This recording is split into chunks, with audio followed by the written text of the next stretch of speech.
O'zbekiston o'zining davlat mustaqilligini qo'lga kiritganiga va mustaqil taraqqiyot yo'liga o'tganiga 35 yil to'ldi. Inson baxtli bo'lish uchun erkin bo'lish uchun esa mustaqil bo'lish kerak. Demak, biz eng avvalo mustaqillikning mazmun mohiyatini anglab olishimiz va yosh avlodga uni ahamiyatini yetkazishimiz zarur bo'ladi.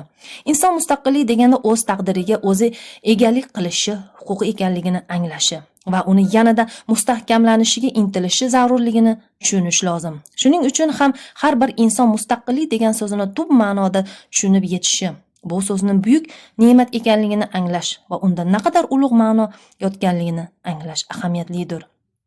Mustaqillik eng avvalo inson huquq va erkinliklarini ro'yobga chiqishidir. Bu huquq va erkinliklardan samarali foydalana olish esa har bir insonning dunyoqarash iste'dodi va qobiliyati bilan o'lchanadi. Inson vatan tuyg'usi bilan yashashi, o'zi tug'ilib o'sgan ona yurtini sevishi, ardoqlashi, vatan mustaqilligini mustahkamlashda o'z hissasini qo'sha olish eng oliy tuyg'u hisoblanadi. 1991-yilda davlat mustaqilligi e'lon qilinishi o'zbek xalqining qaddini rostladi. Vatanga bo'lgan qadr-qimmat va mehr-muhabbat ortdi. Sobiq ittifoq davrida zo'ravonlik yo'li bilan yo'q qilingan milliy qadriyatlarimiz, dinimiz, urf-odatlarimiz, marosim va bayramlarimiz yana xalqqa qaytarildi. Mustaqillik yillarida ko'hna tariximiz, boy merosimiz, milliy davlatchiligimiz, mustaqil dinimiz, muqaddas dinimiz, urf-odat va an'analarimiz qayta tiklandi.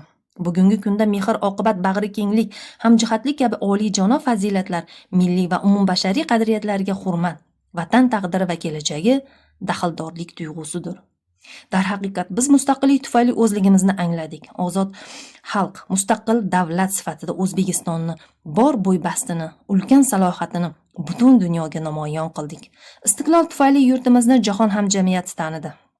Xalqimizning fidokorona mehnati va yoshlarimizni har sohadagi yutuqlari, g'ayrat va azmu shijoati tufayli vatanimizning shon-shuhrati olamga yoyildi.